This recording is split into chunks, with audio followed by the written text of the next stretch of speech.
ரோமர் 8வது அதிகாரம் இந்த வேத புத்தகத்தை கேட்டுக்கொள்ளும். ரோமர் 8வது அதிகாரம் முதல் 4 வசனங்களை நான் வாசிக்கிறேன். ரோமர் 8ஆம் அதிகாரம் முதல் 4 வசனங்கள். ஆனபடியால் கிறிஸ்து இயேசுவுக்கு உட்பட்டவர்களாயிருந்து மாம்சத்தின்படி நடவாமல் ஆவியின்படி நடக்கிறவர்களுக்கு ஆக்கினை தீர்ப்பில்லை. கிறிஸ்து இயேசுவினாலே ஜீவனுடைய ஆவியின் பிரமாணம் என்னை பாவம் மரணம் என்பவைகளின் பிரமாணத்தினின்று விடுதலையாக்கிற்று. அது எப்படி எனில், மாம்சத்தினாலே பலவீனமாய் இருந்த நியாய பிரமாணம் செய்யக்கூடாததை தேவனே செய்யும்படிக்கு நம்முடைய குமாரனை பாவ மாம்சத்தின் சாயலாகவும் பாவத்தை போக்கும் வழியாகவும் அனுப்பினார். மாம்சத்திலே பாவத்தை ஆக்கினைக்குள்ளாக தீர்த்தார். மாம்சத்தின்படி நடவாமல் ஆவியின்படி நடக்கிற நம்மிடத்தில் நியாய பிரமாணத்தின் நீதி நிறைவேறும்படிக்கே அப்படி செய்தார். நாம் வாசித்த இந்த வசனங்களை தேவன் நமக்கு ஆசீர்வதித்து தருவாராக. ரோமர் 8ஆம் அதிகாரத்தை தான் நாம் தொடர்ச்சியாக சிந்திக்க போகிறோம் என்று கடந்த வகுப்பிலே நான் உங்களுக்கு சொன்னேன். கடந்த வகுப்பில் நாம் ரோமர் நிருபத்தினுடைய ஒரு முன்னுரை, ரோமர் நிருபத்தினுடைய ஒரு அவுட்லைன், ஒரு பிக்சரை நாம் பார்த்தோம். அப்போஸ்தலனாகிய பவுல் ரோமர் நிருபத்தை எதற்காக எழுதினார் என்று சொல்லி நாம் சிந்தித்தோம். அப்போஸ்தலனாகிய பவுல் வெஸ்ட் மெடிட்டேரியன் பகுதியில் இருக்கக்கூடிய ஆசியா பகுதியில், ஆசியா மைனருக்கு உட்பட்ட அந்த பகுதிகளில் தன்னுடைய சுவிசேஷ ஊழியத்தை அவர் முடித்தார். முடித்த பிறகு அப்போஸ்தலனாகிய பவுல் அந்த பகுதியில் சுவிசேஷம் அறிவிப்பதற்கு இடமில்லாதபடினால இப்போ அவருடைய நோக்கம் ஸ்பானியா தேசத்தை, ஸ்பெயின் தேசத்தை நோக்கி இருக்கிறது. ஆகவே மத்திய தரைக்கடல் பகுதிக்கு அந்த பக்கத்தில் அவருடைய ஊழியத்தை விரிவாக்க வேண்டும் என்று அவர் விருப்பப்படுகிறார். ஆகவே இந்த பகுதியில் ஊழியம் செய்யும் பொழுது அந்தியோகியா தேசத்தை காலையில் நாம் சந்தித்தோம் அல்லவா, 13ஆம் அதிகாரத்தில் அந்தியோகியாவை மையமாக வைத்துதான் அவருடைய மிஷனரி பயணங்கள் எல்லாம் இருந்தது. இப்பொழுது அப்போஸ்தலனாகிய பவுலுடைய நோக்கம் ரோமாபுரியை மையமாக வைத்து ரோமாபுரிக்கு அந்த பக்கத்தில் இருக்கக்கூடிய ஸ்பானியா தேசத்திலிருந்து சுவிசேஷ ஊழியத்தை பிரபலமாக்க வேண்டும் என்பதுதான் அவருடைய விருப்பம். ஆகவே இதற்கு ஆயத்தப்படுத்தபடி ரோமாபுரி நிருபத்தை, ரோமருக்கு எழுதின நிருபத்தை அவர் எழுதுகிறார் என்று நாம் சிந்தித்தோம். அது மாத்திரமல்ல, அந்த சபையில் இருக்கக்கூடிய யூதர்கள் அல்லது புறஜாதி மக்கள், கிரேக்க ரோம கலாச்சாரத்தை சார்ந்தவர்களுக்கு இடையில் இருக்கக்கூடிய பிரச்சனைகளை ஒழுங்கு செய்யும்படி அங்கு நியாயப்பிரமாணத்தையும் நியாயப்பிரமாணத்திற்கு உட்படாத சில விஷயங்களை குறித்து இந்த ரோமர் நிருபத்தில் அநேக காரியங்களை அவர் எழுதுகிறதாக கடந்த வாரத்தில் நாம் சிந்தித்தோம். அது மாத்திரமல்ல, இந்த ரோமர் நிருபத்தினுடைய அவுட்லைன், எப்படி இந்த நிருபத்தை நாம் பகுத்து படிக்க முடியும் என்பதை நாம் கடந்த வாரத்தில் நாம் சிந்தித்தோம் இல்லைங்களா. அதாவது முதல் 8 அதிகாரத்தில் டாக்ட்ரினல் உபதேச காரியங்களை குறித்து அவர் பேசுகிறார். 9லிருந்து 11 அதிகாரத்தில் டிஸ்பென்சேஷனல் காரியங்களை குறித்து அவர் பேசுகிறார். அடுத்தது 12லிருந்து 16ஆம் அதிகாரம் வரைக்கும் நம்முடைய டியூட்டி, அதை குறித்து பேசுகிறார். 3 பகுதிகளாக நாம் பிரிக்க முடியும். இன்னும் சற்று ஆழமாக நாம் போவோம் என்று சொன்னால், இதனுடைய முழு நிருபத்தினுடைய நோக்கமே காஸ்பல் தான் இல்லைங்களா. சுவிசேஷம் என்ற கருப்பொருளை மையமாக வைத்துதான் அப்போஸ்தலனாகிய பவுல் இந்த நிருபத்தை எழுதுகிறார். ஆகவே சுவிசேஷம் என்பதை மையமாக வைத்து 6 பகுதிகளாக நாம் இந்த ரோமர் நிருபத்தை பிரித்து படிக்க முடியும் என்று நாம் கடந்த வாரத்தில் நாம் சிந்தித்தோம். மறுபடியும் அதை குறித்து விளக்கமாய் பேச போகிறது. இன்றைக்கு நாம் 8ஆம் அதிகாரத்தை தான் நாம் சிந்திக்க போகிறோம். ஆகவே அப்போஸ்தலனாகிய பவுல் இந்த நிருபத்தை நாம் வாசிக்கும் பொழுது முதல் 3 அதிகாரத்துல எல்லா மக்களும் பாவிகள் என்பதை அவர் நிரூபிக்கிறார் இல்லைங்களா. யூதர்கள் ஆனாலும் சரி, அல்லது புறஜாதி மக்கள், கிரேக்கர்கள், ரோமர்கள், யாராக இருந்தாலும் சரி, தேவனுக்கு முன்பாக எல்லாரும் பாவிகள் என்பதை முதல் 3 அதிகாரத்தில் அப்போஸ்தலனாகிய பவுல் மிக அழுத்தம் திருத்தமாக அவர் எழுதுகிறார். அடுத்ததாக 4 முதல் 6 அதிகாரம் வரை நாம் படிப்போம் என்று சொன்னால், அப்படி பாவியா இருக்கிற ஒரு மனிதன் ஆண்டவராகிய இயேசு கிறிஸ்துவினால் தான் நீதிமானாக்கப்படுகிறார். நியாயப்பிரமாணத்தின் கிரியைகளினாலே ஒரு மனிதன் நீதிமானாக்கப்பட முடியாது. கிறிஸ்து இயேசுவினால தான் அவர் நீதிமானாக்கப்பட முடியும் என்பதை 4, 5, 6 அதிகாரத்தில் மிக அழகாக அப்போஸ்தலனாகிய பவுல் எழுதி கொண்டு வருகிறார். அப்படி நீதிமானாக்கப்பட்ட ஒரு மனிதனுடைய வாழ்க்கையில வரக்கூடிய ஆசீர்வாதங்கள் தான் 8ஆம் அதிகாரத்தில் வருகிறது. ஆனால் இதற்கு இடையில 6ஆம் அதிகாரத்திற்கும் 8ஆம் அதிகாரத்திற்கும் இடையில 7ஆம் அதிகாரத்தை அப்போஸ்தலனாகிய பவுல் எழுதுவதனுடைய நோக்கம் என்ன? ஒரு இடைச்சொற்கள், ஒரு இன்டர்லூட் போல இந்த 7ஆம் அதிகாரம் இங்கு நுழைக்கப்பட்டிருக்கிறதை போல நமக்கு தோன்றுகிறது. ஆனால் அப்போஸ்தலனாகிய பவுல் இந்த 7ஆம் அதிகாரத்தை எழுதுவதனுடைய நோக்கம் என்ன? நியாயப்பிரமாணத்தினால ஒரு மனிதன் நீதிமானாக்கப்பட முடியாது என்றால், அப்படி என்றால் நியாயப்பிரமாணத்தை தேவன் எதற்காக கொடுத்தார்? நியாயப்பிரமாணம் பரிசுத்தமானது, நீதி உள்ளது, கற்பனை எல்லாம் பரிசுத்தமானது என்று சொல்லி பழைய ஏற்பாட்டில் நாம் வாசிக்கிறோம். 119வது சங்கீதத்துல பிரமாணத்தினுடைய மேன்மையை குறித்து நாம் வாசிக்கிறோம். அப்படி என்றால் நியாயப்பிரமாணம் வீணா என்ற கேள்வி எழுப்புகிறது. அதற்கு பதில் சொல்வதற்காக தான் 7ஆம் அதிகாரத்தில் அப்போஸ்தலனாகிய பவுல் நியாயப்பிரமாணத்தை குறித்து எழுதுகிறார். இந்த நியாயப்பிரமாணம் நல்லதுதான், ஆனால் இந்த நியாயப்பிரமாணத்தை நம்மால் செய்ய முடியாமல் இருந்தது. எனக்குள்ள வாசம் பண்ணுகிற பாவம் இந்த நியாயப்பிரமாணத்தின்படி என்னை வாழ விடாமல் தடுக்கிறது. நிர்பந்தமான மனிதன் நான் என்று சொல்லி 7ஆம் அதிகாரத்துல நியாயப்பிரமாணம் எப்படி பலகீனம் உள்ளது, நம்முடைய பாவத்தினால, நம்முடைய பாவ சுபாவத்தினால எப்படி நியாயப்பிரமாணம் பலவீனம் உள்ளதாய் மாறினது என்பதை அப்போஸ்தலனாகிய பவுல் எழுதுகிறார். எழுதி முடித்துவிட்டு 8ஆம் அதிகாரத்திற்கு அவர் வருகிறார். நான் ஏற்கனவே சொன்னது போல இந்த 8ஆம் அதிகாரம் புதிய ஏற்பாட்டில் அல்லது வேத புத்தகத்தினுடைய மிக முக்கியமான ஒரு அதிகாரமாக பார்க்கப்படுகிறது. நான் ஏற்கனவே சொன்னது போல ஸ்காட்லாந்து தேசத்தை சேர்ந்த ஸ்பென்சர் என்ற ஒரு வேத பண்டிதர் இப்படியாக சொல்லியிருக்கிறார்: முழு வேத புத்தகமும், நமக்கு கரத்தில் கொடுக்கப்பட்டிருக்கிற முழு வேத புத்தகமும் நம்முடைய கரத்தில் இருக்கக்கூடிய ஒரு தங்க மோதிரத்தை போல இருக்கிறது. அதில் இருக்கக்கூடிய விலையேற பெற்ற ஒரு கல் பதிந்திருக்கும் என்று சொன்னால் அதுதான் ரோமர் புத்தகம். அந்த கல்லில் இருக்கக்கூடிய பிரகாசமான ஜொலிக்கக்கூடிய பகுதி தான் இந்த ரோமர் புத்தகத்தினுடைய 8ஆம் அதிகாரம் என்று சொல்லி அவர் எழுதுகிறார். இதுதான் நம்ம பார்த்த சாராம்சம். இப்பொழுது நம்ம 8ஆம் அதிகாரத்தை நாம் சிந்திக்க போகிறோம். நாம் 7ஆம் அதிகாரத்தை வாசிக்கும் பொழுது 7ஆம் அதிகாரத்தில் சுமார் 31 முறை லா அப்படின்ற வார்த்தை, பிரமாணம் என்ற வார்த்தை 7ஆம் அதிகாரத்தில் ஏறத்தாழ ஒரு 31 முறை பயன்படுத்தப்பட்டிருக்கிறதை நம்மால் பார்க்க முடியும். ஆனால் நீங்க 8ஆம் அதிகாரத்துக்கு வந்தீங்கன்னா ஸ்பிரிட் என்ற வார்த்தை இல்லையா, அதாவது நியூமா, ஆவி அல்லது ஆவியானவரை குறிக்கக்கூடிய இந்த ஸ்பிரிட் என்ற இந்த வார்த்தை ஏறத்தாழ 19 முறை 8ஆம் அதிகாரத்தில் வருகிறது. இதுல என்ன ஒரு பியூட்டின்னு சொன்னீங்கன்னா, இதற்கு முன்பு இருக்கக்கூடிய 7 அதிகாரத்துல அப்போஸ்தலனாகிய பவுல் 2 முறை தான் பரிசுத்த ஆவியானவரை பற்றி குறிப்பிடுகிறார். அதாவது ரோமர் 5ஆம் அதிகாரம் 6வது வசனத்திலும் 7ஆம் அதிகாரம் 6வது வசனத்திலையும் 2 முறை மட்டுமே பரிசுத்த ஆவியானவரை பற்றி அப்போஸ்தலனாகிய பவுல் குறிப்பிடுகிறார். ஆனால் நீங்கள் 8ஆம் அதிகாரத்துக்கு வருவோம் என்று சொன்னால் ஏறத்தாழ 19 முறை பரிசுத்த ஆவியானவரை, ஆவி என்ற வார்த்தை, ஆவியானவர், பரிசுத்த ஆவியானவர், இந்த நியூமா என்ற வார்த்தையை திரும்ப திரும்ப அப்போஸ்தலனாகிய பவுல் 8ஆம் அதிகாரத்துல 19 முறை அவர் பயன்படுத்துகிறார். 7ஆம் அதிகாரத்தை நாம் இப்படி சொல்லலாம், the weakness of the law, அதாவது பிரமாணத்தினுடைய பலகீனம் இல்லையா. பிரமாணம் எப்படி பலகீனமாக இருந்தது என்பதை 7ஆம் அதிகாரத்தில் படிக்க முடியும். ஆனால் நீங்க 8ஆம் அதிகாரத்தில் வரும்பொழுது the power of the Holy Spirit, பரிசுத்த ஆவியானவருடைய வல்லமை என்ன என்பதை நாம் 8ஆம் அதிகாரத்தில் நாம் படிக்க முடியும். ஆகவே இந்த 8ஆம் அதிகாரத்தில் ஒரு மனிதன் ரட்சிக்கப்படும் பொழுது, ஆண்டவராகிய இயேசு கிறிஸ்துவை ஏற்றுக்கொள்ளும் பொழுது பரிசுத்த ஆவியானவர் அவனுக்குள்ளே வருகிறார். அப்படி பரிசுத்த ஆவியானவர் ஒரு விசுவாசிக்குள் வரும் பொழுது பரிசுத்த ஆவியானவரால் அவன் பெற்று அனுபவிக்கக்கூடிய ஆசீர்வாதங்கள் என்ன என்பதை நாம் 8ஆம் அதிகாரத்தில் பார்க்க முடியும். அல்லது இன்னொரு விதத்துல நாம் சிந்திப்போம் என்று சொன்னால், the security of the Christian, ஒரு கிறிஸ்தவன், ஒரு விசுவாசிக்கு இருக்கக்கூடிய நிச்சயம், அவனுடைய ரட்சிப்பினுடைய பாதுகாப்பு தன்மையை நாம் 8ஆம் அதிகாரத்துல நாம் பார்க்க முடியும் இல்லையா. ரட்சிப்பை பற்றிய ஐயத்தை ஏற்படுத்துவதற்காக இந்த 8ஆம் அதிகாரத்தை அப்போஸ்தலனாகிய பவுல் எழுதல. நீங்க 8ஆம் அதிகாரத்தை கூர்ந்து நீங்க படிச்சீங்கன்னு சொன்னா கடைசியில் ஒரு கேள்வி வரும். என்ன கேள்வி தெரியுமா? நான் ரட்சிக்கப்பட்டவனா இல்லையான்ற ஒரு கேள்வி வரும் இல்லையா. கண்டிப்பா இந்த ஸ்டடி முடியும் போது உங்களுக்கு அந்த டவுட் வந்தாலும் வரலாம், எனக்கும் வந்தது இல்லையா. ஆனா ஒரு விஷயம், அதாவது நம்ம ரட்சிப்பை பற்றிய ஐயத்தை ஏற்படுத்துவதற்காக இந்த அதிகாரத்தை அப்போஸ்தலனாகிய பவுல் எழுதவில்லை. அதற்கு மாறாக நான் ரட்சிக்கப்பட்டவனா என்ற நிச்சயத்தை ஏற்படுத்துவதற்காக தான் இந்த 8ஆம் அதிகாரத்தை அப்போஸ்தலனாகிய பவுல் எழுதுகிறார். ஆகவே இந்த 8ஆம் அதிகாரத்தினுடைய வியூ, அதாவது பார்வையை நாம் இப்படி பார்க்கலாம். என்ன? ஒன்று, பரிசுத்த ஆவியானவர் ஒரு விசுவாசிக்குள் வரும் பொழுது அவன் பெற்று அனுபவிக்கக்கூடிய ஆசீர்வாதங்கள் என்ன என்பதை நாம் சிந்திக்க முடியும். அல்லது ஒரு பரிசுத்த ஆவியானவர் ஒரு விசுவாசிக்குள், ஒரு தேவ பிள்ளைக்குள் இருப்பதனால அவனுக்கு கிடைத்திருக்கக்கூடிய ரட்சிப்பினுடைய நிச்சயம் என்ன என்பதை நாம் இந்த அதிகாரத்தின் மூலமாய் கற்றுக்கொள்ள முடியும் இல்லையா. அதாவது 19ஆவது நூற்றாண்டில் அமெரிக்க தேசத்தினுடைய மிக புகழ்பெற்ற ஒரு பிரசங்கியார், ஒரு எக்ஸ்போசிட்டர் என்று சொல்லலாம், மார்டின் லாயல் ஜான் இல்லைங்களா.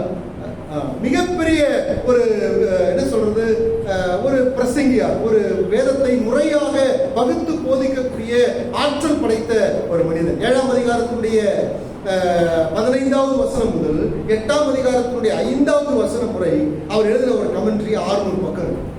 இந்த ஒரு பகுதிக்கு 600 பக்கத்திற்கு அவர் பேசின காரியங்களை தொகுத்து விளக்க உரையாக எழுதியிருக்கிறார். மிகப்பெரிய ஒரு விளக்க உரையாளர், மிக அழகாக வேதத்தை போதிக்கக்கூடிய ஒரு தேவமாந்தன், தேவனாலே வல்லமையாய் அமெரிக்க தேசத்தில் பயன்படுத்தப்பட்டவர். அவர் எழுதும் பொழுது இப்படியாக சொல்லுகிறார். என்ன எழுதுகிறார் என்று சொன்னால், I make bold to assert that the great theme of chapter 8 is not sanctification. நான் மிக தைரியமாக சொல்ல முடியும், 8ஆம் அதிகாரத்தினுடைய மைய பொருள் பரிசுத்தமாகுதல் அல்ல. The great theme of the 8th chapter, the security of the Christian. ஒரு கிறிஸ்தவனுக்கு இருக்கக்கூடிய நிச்சயம், பாதுகாப்பு தன்மையை தான் நான் 8ஆம் அதிகாரத்தில் பார்க்கிறேன் என்று சொல்கிறார். அதோடு கூட நிறுத்தவில்லை. At the same time, the two topic, அதாவது sanctification and the security of the salvation intimately related together. இரண்டும் ஒன்றாக இணைந்திருக்கிறது. 8ஆம் அதிகாரம் பரிசுத்தமாகுதலை குறித்து அதிகமாய் வலியுறுத்தி பேசவில்லை. மாறாக ஒரு விசுவாசிக்கு கிறிஸ்துவுக்குள் கிடைத்திருக்கிற நிச்சயத்தை பற்றி அது எழுதுகிறது. ஆனால் பரிசுத்தமாகுதலும் நமக்கு கிடைத்திருக்கக்கூடிய செக்யூரிட்டி ஆஃப் சால்வேஷனும் ஒன்றை ஒன்று விட்டு பிரிக்க முடியாது, இரண்டும் சேர்ந்து பயணிக்கக்கூடிய ஒன்று என்று அவர் எழுதுகிறார். இந்த 8ஆம் அதிகாரத்தை பல கமெண்டேட்டர்ஸ், பல பேர் பல்வேறுபட்ட விதத்தில் பிரித்து போதிக்கிறார்கள். சில பேர் 1ஆம் அதிகாரத்தினுடைய 8ஆம் அதிகாரத்தினுடைய முதல் 17 வசனத்தை the present ministry of Holy Spirit, பரிசுத்த ஆவியானவருடைய நிகழ்கால ஊழியமாக பார்க்கிறார்கள். 18வது வசனம் முதல் கொண்டு 27வது வசனம் வரைக்கும் the future glory of God's children, ஒரு தேவ பிள்ளையினுடைய வருங்காலத்தினுடைய மகிமையை குறித்து 18 முதல் 27 வசனம் பேசுவதாக சொல்கிறார்கள். 28 முதல் 39வது வசனம் வரைக்கும், அதாவது the steadfastness of God's love, தேவனுடைய அன்பினுடைய நிலைத்திருக்கக்கூடிய தன்மையை குறித்து கடைசி பகுதி பேசுகிறதாக சொல்கிறார். பொதுவாக இந்த 3 கோணங்களில் அநேகர் பகுத்து இந்த 8ஆம் அதிகாரத்தை போதிக்கிறது. ஆனால் என்னுடைய தனிப்பட்ட தியானத்தில் நான் இதை படித்த பொழுது இந்த 8ஆம் அதிகாரத்தை நான் 5 பிரிவாக பிரித்து நான் உங்களுக்கு கற்றுக் கொடுக்க வேண்டும் என்று விரும்புகிறேன். என்ன அந்த 5 பிரிவு? இந்த அதிகாரம் முழுவதுமாக பரிசுத்த ஆவியானவரை பற்றி பேசுகிறது, பரிசுத்த ஆவியானவருடைய ஊழியத்தை பற்றி பேசுகிறது, பரிசுத்த ஆவியானவரால் பெற்று அனுபவிக்கக்கூடிய ஆசீர்வாதங்களை குறித்து தான் பேசுகிறது. ஏறத்தாழ 19 முறை பரிசுத்த ஆவியானவரை பற்றிய குறிப்புகள் இருக்கிறதுனால பரிசுத்த ஆவியானவரை மையமாக வைத்துத்தான் நான் இந்த 8ஆம் அதிகாரத்தை பிரித்திருக்கிறேன். 5 பிரிவாக இந்த 8ஆம் அதிகாரத்தை நாம் பிரித்து படிக்க போகிறோம். ஒன்று, 8ஆம் அதிகாரத்தினுடைய முதல் 4 வசனங்கள் the freedom of Holy Spirit, பரிசுத்த ஆவியானவர் தருகிற விடுதலையை குறித்து நாம் இன்றைக்கு சிந்திக்க போகிறோம். அடுத்தது 8ஆம் அதிகாரத்தினுடைய 5 முதல் 13வது வசனம் வரைக்கும் the victory of the Holy Spirit, பரிசுத்த ஆவியானவர் தரக்கூடிய வெற்றி, அதை குறித்து நாம் படிக்க போகிறோம். அடுத்தது 14 முதல் 16 வசனம் வரைக்கும் the witness of the Holy Spirit, பரிசுத்த ஆவியானவர் நமக்குள் கொடுக்கக்கூடிய சாட்சியை குறித்து நாம் படிக்க போகிறோம். அடுத்தது 17 முதல் 27 வசனம் வரைக்கும் the guarantee of the Holy Spirit, பரிசுத்த ஆவியானவர் தரக்கூடிய நிச்சயம் என்ன என்பதை நாம் சிந்திக்க போகிறோம். அடுத்தது 28 முதல் 39 வசனம் முடிய the security of the Holy Spirit, பரிசுத்த ஆவியானவர் தரக்கூடிய பாதுகாப்பு, தேவ அன்பை மையமாக வைத்து நமக்கு கொடுக்கக்கூடிய பாதுகாப்பை குறித்து நாம் சிந்திக்க போகிறோம். ஆகவே இந்த 8ஆம் அதிகாரத்தை நாம் 5 பிரிவாக பிரித்து படிக்க போகிறோம். நான் சொன்னதெல்லாம் ஞாபகத்துக்கு கூட பரவாயில்ல. முதல் குறிப்பு, அதாவது ஃப்ரீடம் ஆஃப் ஸ்பிரிட், இல்லையா, freedom of the holy spirit, அதை தான் நாம் இன்னைக்கு சிந்திக்க போகிறோம். பரிசுத்த ஆவியானவர் தரக்கூடிய விடுதலையை குறித்து நாம் இன்றைக்கு சிந்திக்க போகிறோம். பாருங்க, ஒரு மனிதனுடைய வாழ்க்கை எவ்வளவு போராட்டம் உள்ளது என்பதை 7ஆம் அதிகாரத்தில் அப்போஸ்தலனாகிய பவுல் எழுதி கொண்டே வருகிறார், இல்லையா? அப்படி எழுதுவதற்கு முன்பு 7ஆம் அதிகாரத்தினுடைய 4-5 வசனத்தை வாசிங்க. 7ஆம் அதிகாரத்தினுடைய 4-5 வசனம். அப்படி போல என் சகோதரரே, நீங்கள் மரித்தோரில் இருந்து எழுந்த கிறிஸ்து என்னும் வேறொருவருடையவர்களாகி தேவனுக்கென்று கனி கொடுக்கும்படி கிறிஸ்துவின் சரீரத்தினாலே நியாயப்பிரமாணத்திற்கு மரித்தவர்களானீர்கள். நான் மாம்சத்துடன் உட்பட்டிருந்த காலத்தில் நியாயப்பிரமாணத்தினாலே தோன்றிய பாவ இச்சைகள் மரணத்துக்கு ஏதுவான கனிகளை கொடுக்கத்தக்கதாக நம்முடைய அவயவங்களிலே பலன் செய்தார். பாருங்க, இந்த இடத்துல அப்போஸ்தலனாகிய பவுல் இதற்கு முன்பு எழுதின 6 அதிகாரத்தினுடைய சாராம்சத்தை மறுபடியுமாக 4 ஏறத்தாழ நீங்க 6வது வசனம் வரைக்கும் வாசிச்சீங்கன்னா அந்த சாராம்சத்தை மறுபடியுமாக பேசுகிறார். ஒரு மனிதன் நியாயப்பிரமாணத்தினுடைய கிரியையினால் அல்ல, விருத்த சேதனம் பண்ணுகிறதுனாலயோ அல்லது நியாயப்பிரமாணத்தினுடைய கிரியையினாலேயோ அவன் நீதிமானாக்கப்படுகிறதில்லை. எப்படி அவன் நீதிமானாக்கப்படுகிறான்? ஆண்டவராக இயேசு கிறிஸ்துவினாலே அவன் விடுதலையாக்கப்படுகிறான். ஆண்டவராக இயேசு கிறிஸ்துவினாலே அவன் நீதிமானாக்கப்படுகிறான். 4 முதல் 6 அதிகாரம் வரை எழுதின விஷயங்களை மறுபடியுமாக அவர் எழுதுகிறார். அவன் நீதிமானாக்கப்படுகிறான். நீங்க இதற்கு 7வது வசனத்தில் 7ஆம் அதிகாரத்துடைய 7வது வசனத்திலிருந்து நீங்க வாசிச்சீங்கன்னா, ஆகவே நியாயப்பிரமாணத்திற்கு கீழ்ப்பட்டிருந்த காலகட்டத்தில் நீதிமானாக்கப்படுவதற்கு முன்பு என்னுடைய வாழ்க்கை எப்படி இருந்தது? ஒரு போராட்டம் மிகுந்த வாழ்க்கையை தான் வாழ்ந்து கொண்டிருந்தேன். எனக்குள்ள நியாயப்பிரமாணத்தின்படி வாழணும்னு ஒரு ஆசை இருக்குது இல்லையா? போய் பேசக்கூடாதுன்னு ஆசை இருக்குது, விபச்சாரம் செய்யக்கூடாதுன்னு ஆசை இருக்குது இல்லையா, இச்சிக்க கூடாதுன்ற ஆசை இருக்குது. ஆனால் என்னால் முடியவில்லையே. நியாயப்பிரமாணம் இது தவறு என்று சொல்லுகிறது. இச்சியா இருப்பாயாக என்று நியாயப்பிரமாணம் சொல்லுகிறது. ஆனால் என்னை இச்சியாமல் இருக்க முடியவில்லை. எனக்குள்ளே வாசம் பண்ணுகிற பாவம் என்னுடைய மாம்சத்தை வஞ்சித்து என்ன செய்கிறது? பிரமாணத்திற்கு விரோதமாக என்னை வாழ வைக்கிறது. ஆனால் நான் நீதிமானாக்கப்பட்ட பொழுது இந்த நியாயப்பிரமாணத்திலிருந்து நான் விடுதலை பெற்றேன், நான் விடுவிக்கப்பட்டேன் என்ற அந்த கருத்தை தான் அப்போஸ்தலனாகிய பவுல் 8ஆம் அதிகாரத்தில் சொல்வதற்கு முன்பு நம்முடைய கடந்த கால வாழ்க்கை எவ்வளவு போராட்டம் உள்ளது என்பதை 7ஆம் அதிகாரத்தில் அவர் எழுதுகிறார். எழுதிவிட்டு என்ன சொல்லுகிறார் பாருங்க. இப்ப 8ஆம் அதிகாரத்தை படிங்களேன். 8ஆம் அதிகாரத்தில் என்ன வாசிக்கிறோம்? 8ஆம் அதிகாரத்துடைய 1வது வசனத்தில் என்ன வாசிக்கிறோம் பாருங்க. ஆனபடியினால் கிறிஸ்து இயேசுவுக்கு உட்பட்டவர்களாயிருந்து, ஆனபடியினால் therefore உன்னுடைய கடந்த கால வாழ்க்கை எப்படி இருக்கிறது? நியாயப்பிரமாணத்திற்கு உட்பட்டிருந்த காலகட்டத்தில் நியாயப்பிரமாணத்தின்படி என்ன வாழ முடியல இல்லையா? அதை மேற்கொண்டனால ஜீவிக்க முடியல. ஆனால் இப்பொழுது நான் நீதிமானாக்கப்பட்டிருக்கிறேன். எப்படி? இயேசு கிறிஸ்துவின் ரத்தத்தினால. அதுதான் நம்ம 4ஆம் அதிகாரம் 5வது வசனத்துல வாசிச்சோம் இல்லையா? நீங்கள் மரித்தோரிலிருந்து எழுந்த கிறிஸ்து என்னும் வேறு ஒருவருடையவர்களாகி தேவனுக்கு என்று கனி கொடுக்கும்படி கிறிஸ்துவின் சரீரத்தினால நியாயப்பிரமாணத்துக்கு நீங்கள் மரித்தீர்கள் இல்லையா? கிறிஸ்துவினாலே நீங்கள் நீதிமானாக்கப்பட்டீர்கள். கிறிஸ்துவை விசுவாசித்ததினாலே உங்கள் பாவம் மன்னிக்கப்பட்டிருக்கிறது. நீங்கள் நீதிமான்களாக மாற்றப்பட்டீர்கள். ஆனபடியினாலே உங்களுக்கு என்ன செஞ்சிருக்குதுங்க? பரிசுத்த ஆவியானவர் இப்பொழுது மகத்தான விடுதலையை அவர் கொடுத்திருக்கிறார் என்பதை தான் 8ஆம் அதிகாரத்தில் இப்ப எழுத ஆரம்பிக்கிறோம் இல்லையா? அப்ப 8ஆம் அதிகாரத்தினுடைய 1 முதல் 4 வசனத்துல the freedom of the spirit, ஒரு மனிதன் நீதிமானாக்கப்படும் பொழுது பரிசுத்த ஆவியானவர் அவனுக்குள்ளே வந்து அவனுக்கு கொடுக்கக்கூடிய விடுதலையை பற்றி முதல் 4 வசனத்துல அப்போஸ்தலனாகிய பவுல் எழுதுகிறார். முன்பு உங்க வாழ்க்கை இப்படி இல்லை. நீங்கள் அடிமைப்பட்ட ஒரு வாழ்க்கையை வாழ்ந்தீங்க. பாவத்திற்கு அடிமைகளா இருந்தீர்கள். நியாயப்பிரமாணத்திற்கு நீங்க அடிமையா இருந்தீங்க. பயத்திற்கு நீங்க அடிமையா இருந்தீங்க. ஆனால் நீங்கள் நீதிமானாக்கப்பட்ட பிறகு, உங்கள் பாவம் மன்னிக்கப்பட்ட பிறகு, கிறிஸ்துவை விசுவாசித்த பிறகு, பரிசுத்த ஆவியானவர் உங்களுக்குள்ளே வந்த பிறகு உங்களுக்கு ஆவியானவர் மிகப்பெரிய ஒரு விடுதலையை அவர் கொடுத்திருக்கிறார் என்பதை 1 முதல் 4 வசனத்தில் அப்போஸ்தலனாகிய பவுல் எழுத ஆரம்பிக்கிறார். இந்த 4 வசனத்துல நான் உங்களுக்கு 4 குறிப்புகளை சொல்ல போகிறேன். என்ன 4 குறிப்பு? முதலாவதாக 1வது வசனத்தை யாராவது வாசிங்க. இங்கிலீஷ்ல தமிழ்ல யாராவது ஒன்று வாசிங்களா?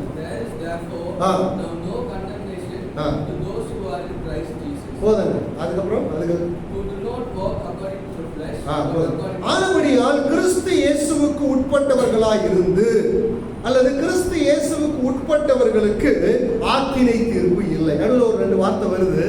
ஒருவேளை மொழிபெயர்ப்பில் எழுப்பட்ட பிரச்சனைகளாக இருந்திருக்கலாம், அல்லது பின்பு வரக்கூடிய வசனங்களை முன்பு அவர்கள் நுழைத்திருக்கலாம் என்பதுதான் அதாவது வேத பண்டிதர்களுடைய அபிப்பிராயம். ஒருவேளை அந்த வசனத்தை அப்படியே எடுத்தோம்னா நமக்கு கண்டம்னேஷன் வந்து வேறு வழியா தான், ஆக்கினை தீர்ப்பு இல்லாமல் வேறு வழியா வரும் என்ற மாதிரி தான் அந்த முதல் வசனம் இருக்கும் இல்லையா? ஆகவே முதல் வசனத்தை நம்ம எப்படி படிக்கணும்னு சொன்னா, ஆனபடியால் கிறிஸ்து இயேசுவுக்கு உட்பட்டவர்களுக்கு என்ன இல்லை?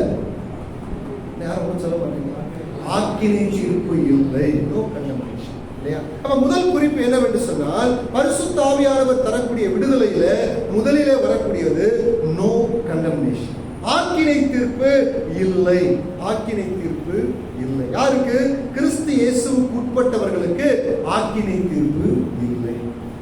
இந்த கண்டம்னேஷன் என்ற இந்த வார்த்தை புதிய ஏற்பாட்டில் 3 முறை மாத்திரம் தான் பயன்படுத்தப்பட்டிருக்கிறது. இதற்கு கட் அக்ரிமா என்ற வார்த்தை பயன்படுத்தப்படும். கட் அக்ரிமா அப்படின்ற வார்த்தை பயன்படுத்தப்பட்டிருக்கு. 3 முறை தான் புதிய ஏற்பாட்டில் பயன்படுத்தப்பட்டிருக்கிறது. 3 முறையும் ரோமர் நிருபத்தில் தான் அது பயன்படுத்தப்பட்டிருக்கிறது. அந்த வசனத்தை வாசிக்கலாமே. ரோமர் 5ஆம் அதிகாரம் 16ஆம் வசனம். ரோமர் 5:16. மேலும் ஒருவன் பாவம் செய்ததினாலே உண்டான தீர்ப்பு தேவன் அருளும் ஈவுக்கு ஒப்பானது அல்ல.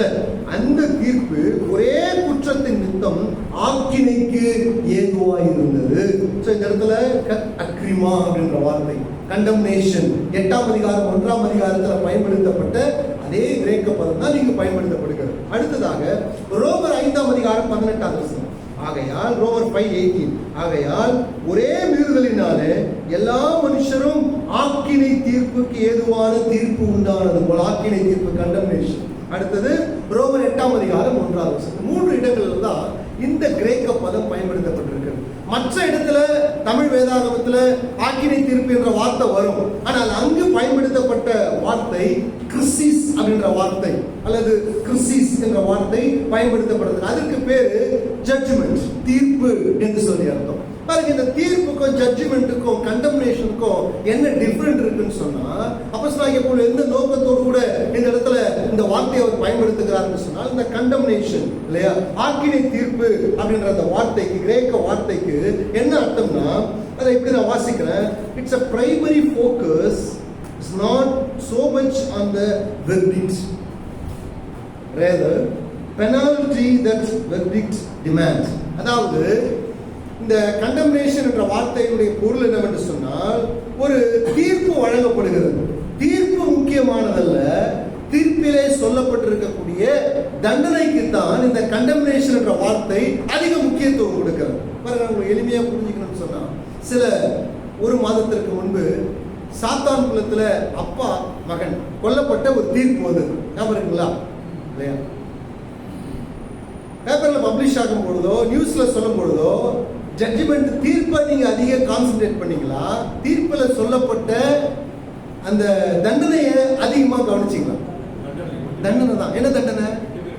8 பேருக்கு மரண, அப்பா சொல்றீங்க, 8 பேருக்கு இரட்டை மரண தண்டனை இல்லையா?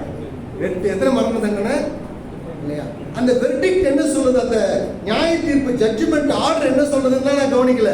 ஆனா ஜட்ஜ்மெண்ட் ஆர்டர்ல இல்லையா, அழுத்தம் கொடுக்கக்கூடிய, இம்ப்ளிமெண்ட் பண்ணக்கூடிய அந்த என்ன சொல்றது, பெனால்டி அல்லது அதில் இருக்கக்கூடிய தண்டனையை பத்தி தான் நான் அதிகமா போக்கஸ் பண்ணேன் இல்லைங்களா? இரட்டை மரண தண்டனை. என்ன இரட்டை மரண தண்டனை? எப்படி ஒரு ஆளுக்கு இரட்டை மரண தண்டனை கொடுக்க முடியும்? ஒரு ஆளுக்கு ஒரு தூக்கு தானே கொடுக்க முடியும், 2 தூக்கு எப்படி கொடுக்க முடியும்? நானும் இல்லை, ராஜன் தான் சொல்லியிருப்பார் இல்லைங்களா? இல்ல, எப்படி 2 மரண தண்டனை கொடுக்க முடியும்? 2 பேரை 8 பேர் கொலை செஞ்சிருக்கிறாங்க இல்லையா? ஏ அப்படின்ற ஒரு நபரை கொலை செஞ்சிருக்காங்க, அதுக்கு 8 பேருக்கும் தூக்கு. பி அப்படின்ற ஒரு காலை கொலை செஞ்சிருக்கிறாங்க, அதுக்கு 8 பேருக்கும் என்னங்க தூக்கு. அப்ப 2 பேருக்கும் 2 மரணம், ஒரே மரணம் தூக்குல போட போறாங்க. ஆனால் 2 மரண தண்டனை என்ற தீர்ப்பை ஜட்ஜ் என்ன செஞ்சார்? வழங்கினார். இப்ப கண்டம்னேஷன் அப்படின்ற அந்த வார்த்தை எதை சொல்லுகிறது?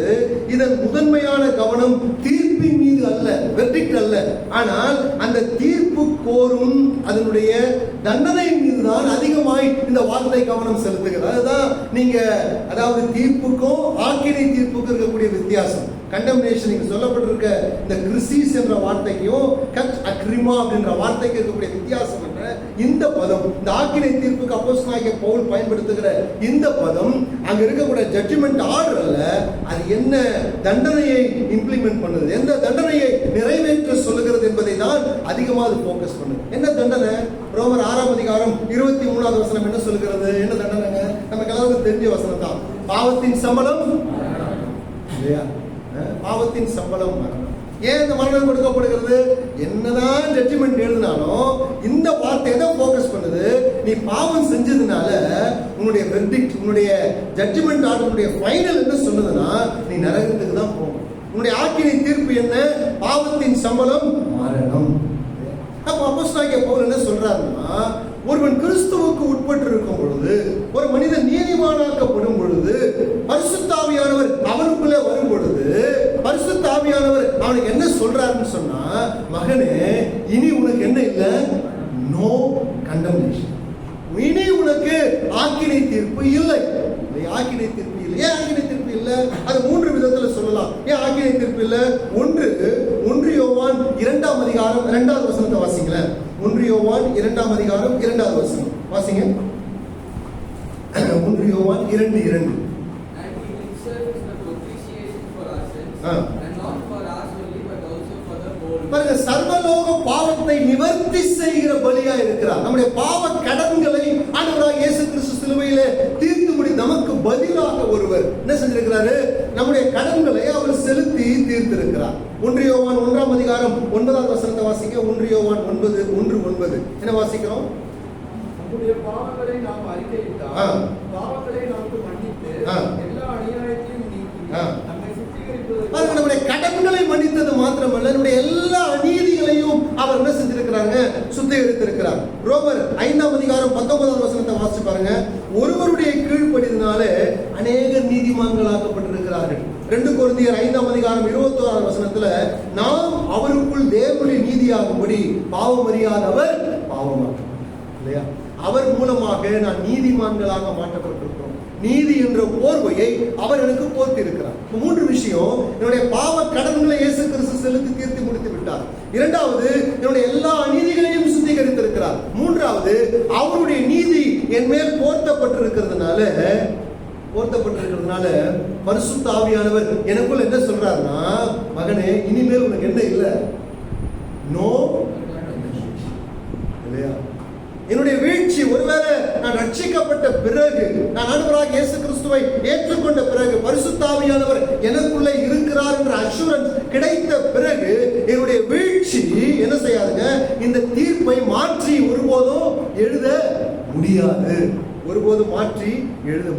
இப்படிப்பட்ட ஒரு பெரிய அஷூரன்ஸ் பரிசுத்த ஆவியானவர் கொடுக்கிறார். பாருங்க, இந்த 8ஆம் அதிகாரத்துல பவுல் அதை மிக அழகாக எழுதுகிறார். 8:31 வாசிச்சு பாருங்க. 8ஆம் அதிகாரம் 31வது வசனம்.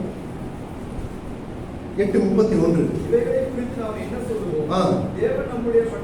தேவன் நம் பட்சத்தில் இருந்தால் நமக்கு விரோதமாய் இருப்பவன் யார்? அதே 8:33 வாசிச்சு பாருங்க. தேவன் தெரிந்து கொண்டவர் மேல் குற்றம் சாட்டுகிறவர் யார்? தேவனே அவர்களை நீதிமான்கள் ஆக்கினார். 8ஆம் அதிகாரம் 39 என்ன வாசிக்கிறோம்? தேவனுடைய அன்பை விட்டு பிரிக்க மாட்டாது என்று அறிந்திருக்கிறோம். இந்த அதிகாரம் எப்படி ஸ்டார்ட் பண்ணது தெரியுங்களா?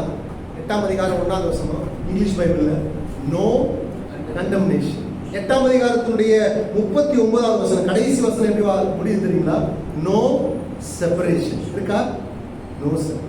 இந்த அதிகாரத்தினுடைய துவக்கம் நோ கண்டம்னேஷன், இந்த அதிகாரத்தினுடைய முடிவு நோ செப்பரேஷன்.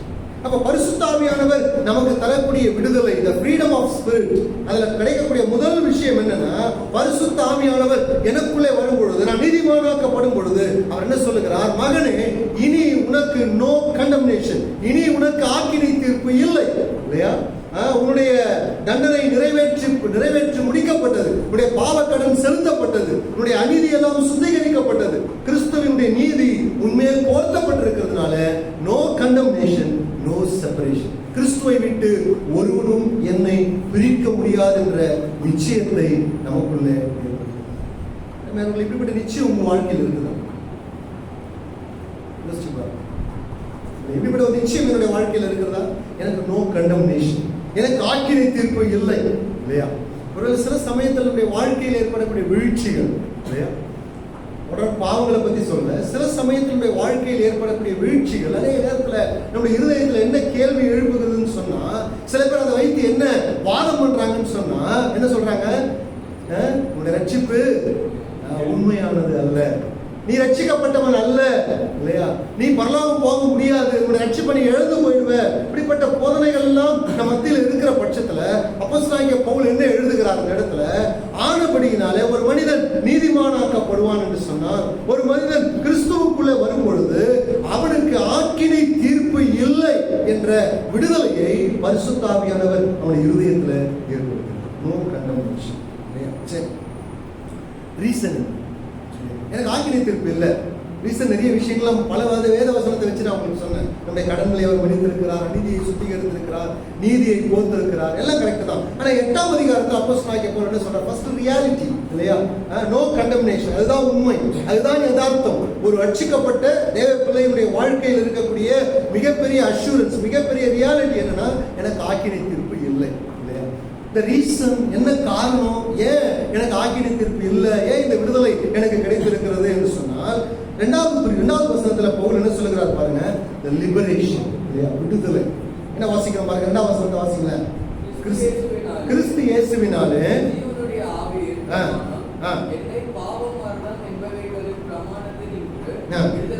விடுதலையாக்கிற்று. கிறிஸ்து இயேசுவினாலே ஜீவனுடைய ஆவியின் பிரமாணம் என்னை பாவம் மரணம் என்பவைகளின் பிரமாணத்திலிருந்து என்னை விடுதலையாக்கிற்று. இரண்டாவது குறிப்பு நான் உங்களுக்கு சொல்ல வேண்டியது the liberation. First, no condemnation. இரண்டாவது பரிசுத்த ஆவியானவர் நமக்கு தரக்கூடிய இரண்டாவது காரியம் என்ன? no liberation. அதாவது விடுதலையை ஆண்டவர் பரிசுத்த ஆவியானவர் தருகிறார். எதிலிருந்து விடுதலை என்பதை நம்ம பின்னாடி பார்க்கலாம். அப்போ ஒரு மனிதனுடைய வாழ்க்கையில விடுதலையாக்கப்படுகிறார் என்று சொன்னால், நீதிமானாக்கப்பட்டதுனாலதான் அவனுக்கு விடுதலை கிடைக்கிறது. நான் இப்படி எழுதி வச்சிருக்கிறேன், லிபரேஷன் த்ரூ ஜஸ்டிபிகேஷன் இல்லையா? நீதிமானாக்கப்படாமல் ஒரு மனிதனுடைய வாழ்க்கையில விடுதலை இல்லை. ஆகவே அப்போஸ்தலனாகிய பவுல் சொல்லுகிறார் பாருங்க, கிறிஸ்து இயேசுவினாலே. அந்த வார்த்தை மிகவும் கவனிக்கப்பட வேண்டிய வார்த்தை. கிறிஸ்து இயேசுவினாலே. இங்கிலீஷ்ல எப்படி இருக்குங்க? In Christ Jesus, through Christ Jesus. கிறிஸ்து இயேசுவினால மாத்திரம்தான் இந்த விடுதலை கிடைக்கிறது. ஆகவேதான் சொன்னேன், லிபரேஷன் த்ரூ ஜஸ்டிபிகேஷன். நீதிமானாக்கப்படாமல் ஒரு மனிதனுடைய வாழ்க்கையில இந்த லிபரேஷன் விடுதலை அவனுக்கு கிடைக்காது இல்லையா? 8ஆம் அதிகாரம் 1வது வசனத்துல, 8ஆம் அதிகாரம் 2வது வசனத்துல கிறிஸ்து இயேசுவினாலே இந்த விடுதலை. ரோமர் 4:25 வாசிக்கலாம். சில வசனங்களை வாசிக்கலாம். ரோமர் 4:25 என்ன வாசிக்கிறோம் பாருங்க, அவர் நம்முடைய பாவங்களுக்காக ஒப்பு கொடுக்கப்பட்டு நாம் நீதிமான்களாக்கப்படும்படி எழுதப்பட்டிருக்கிறார் இல்லையா? அடுத்தது ரோமர் 5ஆம் அதிகாரம் 21வது வசனத்துல என்ன வாசிக்கிறோம் பாருங்க, ரோமர் 5:21 கிருபையானது நம்முடைய கர்த்தராகிய இயேசு கிறிஸ்துவின் மூலமாக த்ரூ கிரைஸ்ட் ஜீசஸ் இல்லையா, மூலமாக நீதியினாலே நித்திய ஜீவனுக்கு ஏதுவாய் ஆட்கொண்டது. அடுத்ததாக ரோமர் 6:3-5 வசனத்தை வாசிச்சு பாருங்க, கிறிஸ்து இயேசுவுக்குள்ளாக ஞானஸ்தானம் பெற்ற நாம் அனைவரும் அவருடைய உயிர்த்தெழுதலின் சாயலில் 2 கொரிந்தியர் 5:21 நாம் அவருக்குள் தேவனுடைய நீதியாகும்படி, பாவம் மரியாதை பாவம் எல்லாம் நீங்க வாசிச்சு பார்த்தீங்கன்னா, அவருக்குள், அவர் மூலமாக, அவராலே இந்த நீதிமானாக்கப்படுதல், இந்த ரட்சிப்பு, இந்த விடுதலை, பாவ மன்னிப்பு, மீட்பு எல்லாமே கிறிஸ்து இயேசுவுக்குள்ளாக தான் நமக்கு கிடைத்திருக்கிறது என்பதை மீண்டும் மீண்டுமாக பவுல் வலியுறுத்துகிறார். இப்ப இந்த பகுதிக்கு வருவோம். எதில் இருந்து விடுதலை? No condemnation. இது ரியாலிட்டி. ரீசன் என்ன? நமக்கு கிடைத்திருக்கிற விடுதலை எதிலிருந்து விடுதலை கிடைத்திருக்கிறது? என்ன வாசிக்கிறோம் பாருங்க அந்த இடத்துல 2வது வசனத்துல, பாவம் மரணம் என்பவைகளின் பிரமாணம் இல்லையா? பாவம் மரணம் என்பவைகளின் law of sin and death. இந்த இடத்துல ஆச்சரியமான விஷயம் என்னன்னா, கடவுள் கொடுத்த பிரமாணத்தை பவுல் என்ன சொல்றாரு இந்த இடத்துல? என்ன பிரமாணம் அது? பாவம். ஒரு யூதன் கேட்ட அவனுக்கு எப்படி இருக்கும் இல்லையா? என்னங்க மோசே கொடுத்த நியாய பிரமாணத்தை பவுல் என்ன சொல்றாரு? பாவம் மரணம் என்பவைகளின் பிரமாணம், the law of sin and death அப்படின்னு சொல்றாரு. அப்போ தேவனுடைய பிரமாணம் பாவமானதா? தேவனுடைய பிரமாணம் அநீதியானதா? தேவனுடைய பிரமாணம் அசுத்தமானதா அப்படின்ற ஒரு கேள்வி எழுப்புது இல்லைங்களா? அதுக்கு பதில் என்ன சொல்றாரு? 8ஆம் அதிகாரத்துல 7ஆம் அதிகாரத்துல சொல்லிட்டு தான் 8ஆம் அதிகாரத்தை பவுல் ஸ்டார்ட் பண்றாரு. 7ஆம் அதிகாரத்துல 7ல இருந்து வாசிங்களேன். 7ஆம் அதிகாரம் 7வது வசனத்துல இருந்து வாசிங்க. ஆகையால் என்ன சொல்லுவோம்? நியாயப்பிரமாணம் பாவமோ? 8ஆம் அதிகாரத்துல அவர் இதை எழுதுறதுக்கு முன்னே எக்ஸ்பிளனேஷன் கொடுத்து தான் 8ஆம் அதிகாரத்துக்கு வர. பாவம் மரணம் என்பவைகளின் பிரமாணத்திலிருந்து விடுதலை கிடைத்திருக்கிறது. அப்புறம் நியாயப்பிரமாணம் பாவமா? நியாயப்பிரமாணம் அநீதியா? தேவன் கொடுத்த பிரமாணம் அது அசுத்தமானதா என்ற கேள்வி எழுப்புகிறது. கேள்விக்கு பதில முன்னாடியே சொல்லிட்டார். என்ன வாசிக்கிற 7ஆம் அதிகாரத்துல 7வது வசனத்துல, ஆகையால் என்ன சொல்வோம்? நியாயப்பிரமாணம் பாவமா? அல்லவே, பாவம் இன்னதென்று நியாயப்பிரமாணத்தினால் நான் அறிந்தேனே என்று மற்றபடி அறியவில்லை. இச்சையாதிருப்பாயாக என்று நியாயப்பிரமாணம் சொல்லாதிருந்தால் இச்சை பாவம் என்று நான் அறியாமல் இருப்பேன். அடுத்தது, பாவமானது கற்பனையினாலே சமயம் பெற்று சகலவித இச்சைகளையும் என்னிலே நடப்பித்தது.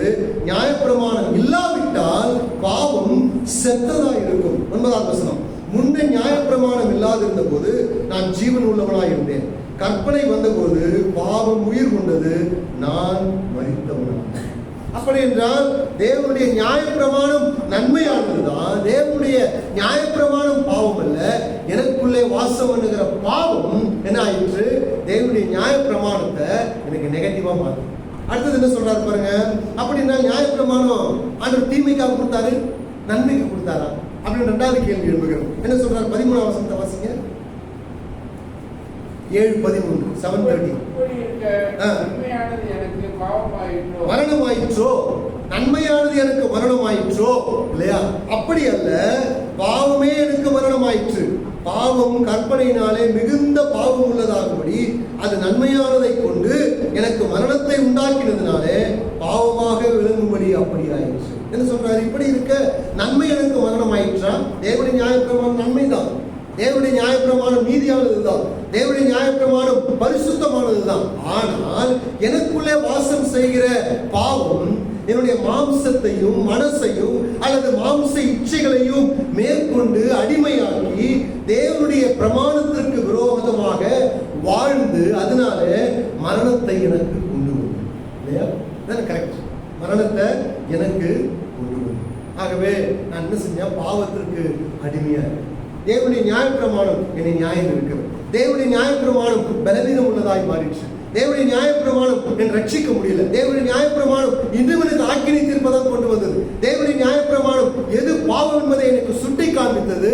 ஆனால் எனக்குள்ள இருக்கக்கூடிய மாம்ச சுபாவம், எனக்குள்ளே வாசம் பண்ணுகிற மாம்சத்தை பத்தி நம்ம அடுத்த சாப்டர்ல டீட்டெயிலா படிக்கலாம். மாம்சம்னா என்ன, ஃப்ளஷ் அண்ட் பாடி, இதுக்கு டிஃபரன்ஸ் அப்புறம் படிக்கலாம். எனக்குள்ளே வாசம் பண்ணக்கூடிய அந்த ஹியூமன்னஸ், என்னுடைய நேச்சர், என்னுடைய மாம்ச சுபாவம், என்னுடைய பாவம் அது சமயம் பெற்று கற்பனையை மீறி நியாயப்பிரமாணத்தினுடைய சாபத்திற்கு கீழாய் என்னை கொண்டு வந்தது என்பதை அப்போஸ்தலனாகிய பவுல் சொல்கிறார். இதுல இருந்து தான் ஆண்டவராகிய இயேசு கிறிஸ்து எனக்கு விடுதலை கொடுத்திருக்கிறார். எப்படி விடுதலை கொடுத்தாரு? அந்த 2ஆம் வசனத்தை வாசிங்க. 8ஆம் அதிகாரம் 2ஆம் வசனத்தை. ஜீவனுடைய ஆவியின் பிரமாணம், the law of the spirit of life, இல்லையா? ஜீவனுடைய ஆவியின் பிரமாணம் எனக்கு விடுதலை கொடுத்தது, இல்லையா? தேவனுடைய பிரமாணம், அதாவது law of sin and death, பாவம் மரணம் என்ற பிரமாணத்துல நான் சிக்கிக் கொண்டிருந்தேன். பவுல் என்ன சொல்றாரு? தேவனுடைய ஆவியின் பிரமாணம் எனக்கு விடுதலை கொடுத்தது. அப்புறம் எது ஆவியின் பிரமாணம்? பாவம் மரணம் என்ற பிரமாணம் எது என்றது பார்த்தோம். நியாயப்பிரமாணம் தான், இல்லையா? நியாயப்பிரமாணத்துக்குள்ள பாவம் இல்லை. அது என்னுடைய பாவம் நியாயப்பிரமாணத்தை மீறினது, பலகீனம் உள்ளதாய் மாற்றினது, இல்லையா? தேவ நன்மைக்காக கொடுத்தால் நான் தீமையாய் மாற்றிக்கொண்டேன். அதுதான் பவுல் சொல்ல வர. இப்போ ஆவியின், ஜீவனுடைய ஆவியின் பிரமாணம் சொல்றாரு. கிறிஸ்து இயேசுவா ஜீவனுடைய ஆவியின் பிரமாணம். இங்க ஒரு பிரமாணம், ஒரு பிரமாணம் அடிமையாகிடுச்சு. இன்னொரு பிரமாணம் தான் எனக்கு விடுதலை கொடுக்கிறது. இது சில பேர், சில கமெண்டேட்டர் என்ன சொல்றாங்க? நியாயப்பிரமாணம் தான் என்று சொல்கிறார்.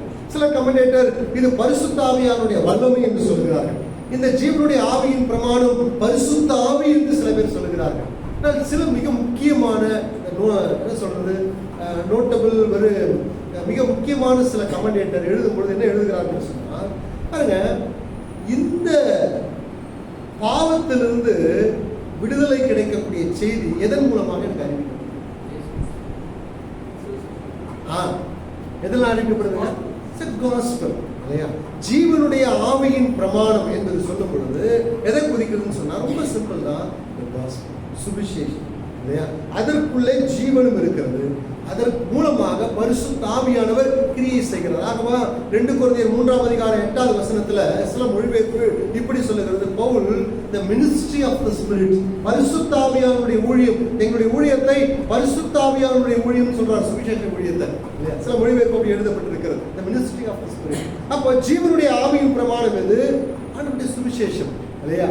என்ன சுவிசேஷம்? ஆண்டவராகிய இயேசு கிறிஸ்து என்னுடைய பாவத்திற்காக மரித்தார். எனக்கு ஆக்கினை தீர்ப்பு வரக்கூடாது என்பதற்காக அவர் ஆக்கினை தீர்ப்பை ஏற்றுக்கொண்டார். இதுதான் ஜீவனுடைய ஆவியின் பிரமாணம். அதை அதுல சுவிசேஷத்துல பரிசுத்த ஆவியானுடைய வல்லமை இருக்கிறது. ஒரு மனிதனுடைய வாழ்க்கையை மாற்ற வல்லது, ஒரு மனிதனை மறுபிறப்புக்குள்ளாய் கொண்டு வரக்கூடியது, ஒரு மனிதனுடைய பாவத்தை மன்னிக்கக்கூடியது. காலையில கேட்டோம் இல்லைங்களா, மத்திய பிரதேசத்துல எவ்வளவு பெரிய மாற்றத்தை சுவிசேஷம் ஏற்படுத்தி இருக்கிறது. சுவிசேஷத்துல ஜீவன் இருக்கிறது, ஜீவனுடைய ஆவியின். இப்ப பவுல் என்ன சொல்றாரு? பரிசுத்த ஆவியானவர் கொடுக்கக்கூடிய லிபரேஷன். இரண்டாவது கொடுக்கக்கூடிய ஆசீர்வாதம் என்ன? விடுதலையை அவர் கொடுத்திருக்கிறார். No condemnation, it's a reality. Reason, காரணம் என்ன? நமக்கு விடுதலை கிடைத்திருக்கிறது. விடுதலை கிடைத்திருக்கு. எதிலிருந்து விடுதலை கிடைத்திருக்கிறது? law of sin and death. பாவம், மரணம் என்பவைகளின் பிரமாணத்திலிருந்து எனக்கு விடுதலை கிடைத்திருக்கிறது. எது விடுதலை கொடுத்தது? தேவனுடைய ஜீவனுள்ள ஆவியின் பிரமாணம், சுவிசேஷம். சுவிசேஷத்தின் மூலமாய் பரிசுத்த ஆவியானவர் எனக்கு என்ன கொடுத்திருக்கிறாரு? விடுதலையை அவர் கொடுத்திருக்கிறார். சோ இதுதான் இரண்டாவது விஷயம். மூன்றாவதாக 8ஆம் அதிகாரம் 3வது வசனத்தை வாசிங்க. 3வது குறிப்பு. அது எப்படி எனில் பலவீனமாய் இருந்த நியாயப்பிரமாணம் செய்யக்கூடாததை தேவனே செய்யும்படிக்கு தம்முடைய குமாரனை மாம்சத்தின் சாயலாகவும் பாவத்தை போக்கும் பலியாகவும் அனுப்பி மாம்சத்திலே பாவத்தை ஆக்கிரமிப்பதாக இருக்கிறார். பாருங்க, மூணாவது ரூட் இல்லைங்களா? ஃபர்ஸ்ட் நம்முடைய வாழ்க்கையில் இருக்கக்கூடிய ரியாலிட்டி, நோ கண்டம்னேஷன் இல்லையா? பரிசுத்த ஆவியானவர் கொடுக்கக்கூடிய விடுதலையில முதல் நாம் அனுபவிக்கக்கூடியது, எனக்குள்ளே பரிசுத்த ஆவியானவர் நிச்சயத்தை கொடுக்கிறார், இனி எனக்கு ஆக்கினை தீர்ப்பு இல்லை இல்லையா? ரீசன் என்ன? காரணம் ஏன் ஆக்கினை தீர்ப்பு இல்லை? எனக்கு ஜீவனுள்ள ஆவியின் பிரமாணம் எனக்கு விடுதலையை கொடுத்திருக்கிறது, லிபரேஷன் எனக்கு கிடைத்திருக்கிறது இல்லையா? அதுல ஆவியின் பிரமாணம் என்பது சுவிசேஷம் தான் இல்லையா? சுவிசேஷம் தான். சரி, இப்ப பாருங்க, இந்த ஜீவனுள்ள ஆவியின் பிரமாணத்தை பற்றி 3ஆம் அதிகாரத்தை அப்போஸ்தலனாகிய பவுல் விளக்குகிறார். இதற்கு நாம் எப்படி தலைப்பு கொடுக்கலாம்? என்ன சொல்லணும்னா சப்ஸ்டிடியூஷன் இல்லையா? நமக்கு பதிலாக ஒருவர் மரித்தார். இதுதான் ஜீவனுள்ள ஆவியின் பிரமாணம். சுவிசேஷம் அதுதான் சொல்லுகிறது இல்லையா? 8ஆம் அதிகாரம் 3வது வசனத்துல என்ன வாசிக்கிறோம் பாருங்க? மாம்சத்தினாலே பலவீனமாயிருந்த நியாய பிரமாணம் இல்லையா? Because it was weakened by sinful nature. ஏனென்றால் மனித பலவீனம், மாம்ச சுபாவம் அதனுடைய சக்தியை பறித்திருந்தது. சட்டம் இயலாமைக்குரியது அல்ல, பாவமே நம்மை இயலாமைக்குரியதாக மாற்றினது. இப்ப மாம்சத்துல பலவீனமாய் இருந்த நியாயப்பிரமாணம், நியாயப்பிரமாணத்தினால என்னுடைய மாம்சம் நியாயப்பிரமாணத்தை நிறைவேற்றுவதற்கு முடியாது. தேவனுடைய பிரமாணத்தின்படி வாழ்வதற்கு என்னுடைய மாம்சத்துல என்ன மாம்சம் என்ன சொல்லுது? அதுல பாவம் இருக்கிறதுனால எதெல்லாம் நியாயப்பிரமாணம் வேணாம்னு சொல்லுதோ அதுதான் நான் செய்யணும் இல்லையா? அதற்கு விரோதமாக தான் நான் வாழ்வேன். அப்படிப்பட்ட ஒரு வாழ்க்கை தான் எனக்கு இருந்தது. ஆகவே பலவீனம் உள்ள ஒரு வாழ்க்கை தான் இருந்தது. ஆகவேதான் பவுல் சொல்றார், அது எப்படி? மாம்சத்தில் பலவீனமாயிருந்த நியாய பிரமாணம் செய்யக்கூடாததை இல்லையா தேவனே செய்தார். எப்படி செஞ்சார்? இந்த இடத்துல பவுல் 5 ஸ்டெப்ல அதை எக்ஸ்பிரஸ் பண்றார். என்ன சொல்றாரு பாருங்க? முதலாவது, தன்னுடைய குமாரனை அவர் அனுப்பினார் இல்லையா? sending of his own son, தன்னுடைய குமாரனை அனுப்பினார். 8:32 வாசிங்க. 8:32.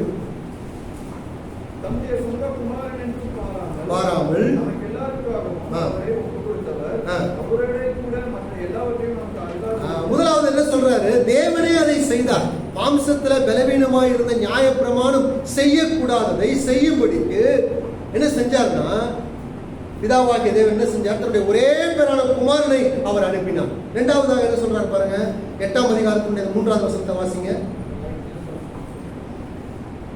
தேவனே செய்யும்படிக்கு தம்முடைய குமாரனை பாவ மாம்சத்தின் சாயலாக அனுப்பினார். முதலாவது குமாரனை அனுப்பினாரு, 8:32 வாசிச்சோம். இரண்டாவது எப்படி அனுப்பினார்னா, the likeness of sinful man இல்லையா?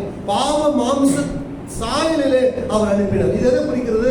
ஆண்டவராகிய இயேசு கிறிஸ்துவின் இன்கார்னேஷன், அவருடைய மாம்ச அவதாரத்தை குறிக்கிறது. நம்மை போல பாடுள்ள பலவீனம் உள்ள ஒரு மனிதனாக இயேசு, பாவம் இல்லை அவருடைய வாழ்க்கையில, அவர் பாவம் அறியல, பாவத்தின் பிறப்பில் அவர் பிறக்கல, ஆனால் பாவ மாம்சத்தின் சாயலில உலகத்திற்கு வந்தார். மூன்றாவதாக வசனத்தை படிங்க. பாவத்தை போக்கக்கூடிய பலியாக அனுப்பினார். தேவன் தன்னுடைய ஒரே பேரான குமாரன் அனுப்பினார், பாவ மாம்சத்தின் சாயலாக அனுப்பினார்.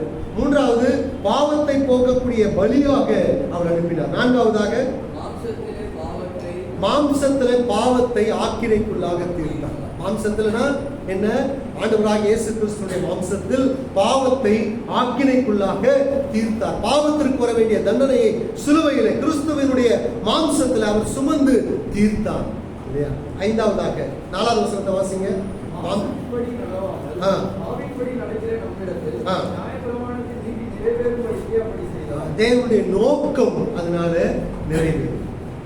அப்ப இந்த இடத்துல சப்ஸ்டிடியூஷன் இல்லைங்களா? அதாவது நமக்கு பதிலாக ஒருவர் மரித்திருக்கிறார், நமக்கு பதிலாக ஒருவர் வந்ததுனால இப்பேற்பட்ட ஒரு விடுதலை கிடைத்திருக்கு. இதுதான் ஜீவனுடைய ஆவியின் பிரமாணம். இதில் நடைபெற்றது என்ன? தேவன் என்ன செய்தார்? 5 காரியங்களை அவர் செய்திருக்கிறார். இந்த குமாரனை அனுப்பினார், பாவ மாம்சத்தின் சாயலாக அனுப்பினார், அடுத்ததாக பாவத்தை போக்கக்கூடிய பலியாக அவர் அனுப்பினார், அவருடைய மாம்சத்துல பாவத்தை ஆக்கினைக்குள்ளாக தீர்த்தார், 5வதாக தேவனுடைய நோக்கம் அதன் மூலமாக நிறைவேறும் இல்லையா? சோ இதுதான் ரூட். இந்த ரூட், இந்த வழியாக தான் நமக்கு விடுதலை கிடைக்கும். அப்ப பரிசுத்த ஆவியானவர் தரக்கூடிய விடுதலையில 3 விஷயங்களை நாம் சிந்தித்திருக்கிறோம். ஒன்று என்னங்க? நோ கண்டம்னேஷன், எனக்கு ஆக்கினை தீர்ப்பு இல்லை. இரண்டாவதாக, ஏன் ஆக்கினை தீர்ப்பு இல்லை? எனக்கு பரிசுத்த ஆவியானவர் என்ன கொடுத்திருக்கிறாங்க? லிபரேஷன், எனக்கு விடுதலையை கொடுத்திருக்கிறார். இதிலிருந்து பாவம் மரணம் என்ற பிரமாணத்திலிருந்து ஆவியின் பிரமாணத்தினால் எனக்கு விடுதலை கொடுத்திருக்கிறார். எதன் மூலமாக? ஆண்டவராகிய இயேசு கிறிஸ்துவின் பலியின் மூலமாக. 5 படிகளில் அது அப்போஸ்தலனாகிய பவுல் 3வது வசனத்துல 4வதாக சாங்டிஃபிகேஷன். நம்ம அடுத்த வாரத்துல நம்ம சிந்திக்கலாம். இதனுடைய அல்டிமேட் கோல் என்னன்னு சொல்லணும், நாம் பரிசுத்தமாய் வாழ்வதற்காக தான் இந்த விடுதலையை பரிசுத்த ஆவியானவர் நமக்கு கொடுத்திருக்கிறார். ஒரு விடுதலை இல்லாத காலகட்டத்தில் நம்ம பரிசுத்தமாய் வாழணும். ஆகவே நம்முடைய ரட்சிப்புல பாத்தீங்கன்னா திரியேகத்துவத்தினுடைய வேலை எதுல இருக்குது, திரியேகத்துவத்தினுடைய கிரியை எதுல இருக்கிறது இல்லையா? நான் இப்படி எழுதி வைத்திருக்கேன். பிதாவாகிய தேவனால் பரிசுத்த ஆவியின் மூலமாக கிறிஸ்துவோடு இணைந்திருக்கக்கூடியவர்களுக்கு ஆக்கினை தீர்ப்பீர். வாசித்த 3 வசனத்தினுடைய நெட் கன்க்ளூஷன் என்னன்னு சொன்னா, நம்ம இப்படி சொல்லலாம்: பிதாவாகிய தேவனால் பரிசுத்த ஆவியின் மூலமாக கிறிஸ்துவோடு கூட இணைந்திருப்பவர்களுக்கு என்ன இல்லைங்க? ஆக்கினை தீர்ப்பு. ஆகவே நம்முடைய ரட்சிப்புல பிதாவாகிய தேவனுடைய கிரியை இருக்கிறது. என்ன கிரியை? நம்முடைய ஒரே பேரான குமாரனை பாவ மாம்சத்தின் சாயலாக அனுப்பி பாவத்தை அவருடைய மாம்சத்தில் ஆக்கினைக்குள்ளாக. இரண்டாவதாக குமாரனாகிய இயேசு கிறிஸ்துவுடைய கிரியை இருக்கிறது. பாவ நிவாரண பலியாக நமக்காக அவர் நமக்கு பதிலாக சிலுவையில மரித்திருக்கிறார். மூன்றாவதாக பரிசுத்த ஆவியானவருடைய கிரியை இருக்கிறது. என்ன? இந்த காரியங்களை நாம் விசுவாசிக்க முடியும். சுவிசேஷத்தினால நம்முடைய இருதயத்துல அவர் அதை கொண்டு வந்து சேர்த்திருக்கிறார். பிதா, குமாரன், பரிசுத்த ஆவியானவருடைய திரியேக துவத்தினுடைய வேலைப்பாடு அல்லது கிரியை என்ற ரட்சிப்பில பரிசுத்த ஆவியானவர் நமக்கு கொடுத்திருக்கக்கூடிய விடுதலை. 3 காரியங்களை நாம் செய்திருக்கிறோம். ஆக்கினை தீர்ப்பு, நமக்கு விடுதலை கிடைத்திருக்கிறது, நமக்கு பதிலாக ஒருவர் இதை செலுத்தி முடித்திருக்கிறார். நோக்கம் என்ன? நாம் பரிசுத்தமாய் வாழ்வது, சாங்டிஃபிகேஷன். அடுத்த வாரத்துல அதை குறித்து நாம் விளக்கமாக இந்த வசனங்களை நமக்கு ஆசீர்வதித்து தருவார். பரலோக பிதாவே, நாங்கள் உங்களுக்கு நன்றி செலுத்துகிறோம்.